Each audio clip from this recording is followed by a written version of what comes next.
दोस्तों, पुतिन के भारत दौरे से पहले ही पूरा यूरोप बौखलाया हुआ है। ईयू से लेकर नाटो तक सब एक ही सवाल पूछ रहे हैं, इंडिया आखिर रशिया के इतने करीब क्यों जा रहा है। लेकिन इसी बीच आया external affairs minister S Jaishankar का ऐसा बयान, जिसने यूरोप का पूरा भूत उतार दिया। जैसे ही व्लादिमीर पुतिन का भारत दौरा कंफर्म हुआ, यूरोप की मीडिया और पॉलिटिकल सर्कल में हलचल मच गई।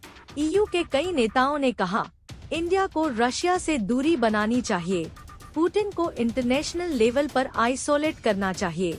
इंडिया न्यूट्रल दिखता है, लेकिन रशिया को सपोर्ट कर रहा है। कई यूरोपीय चैनलों ने तो ये तक कह दिया कि इंडिया नाटो की पॉलिसी के खिलाफ जा रहा है। लेकिन असली जवाब अभी बाकी था। एस जयशंकर ने कामली लेकिन सर्जिकल तरीके से यूरोप को जवाब देते हुए कहा, इंडिया अपनी फॉरेन पॉलिसी किसी के दबाव में नहीं चलाता। हमारी प्रायोरिटी भारत के नेशनल इंटरेस्ट है, न कि किसी दूसरे देश की पॉलिटिक्स। रशिया हमारे लिए डिकेड्स ओल्ड पार्टनर है, डिफेंस से लेकर एनर्जी तक। इसके बाद उनकी एक लाइन ने पूरे यूरोप को साइलेंट कर दिया। यूरोप को अपनी समस्याएं समझनी चाहिए और दूसरों को लेक्चर देना बंद करना चाहिए।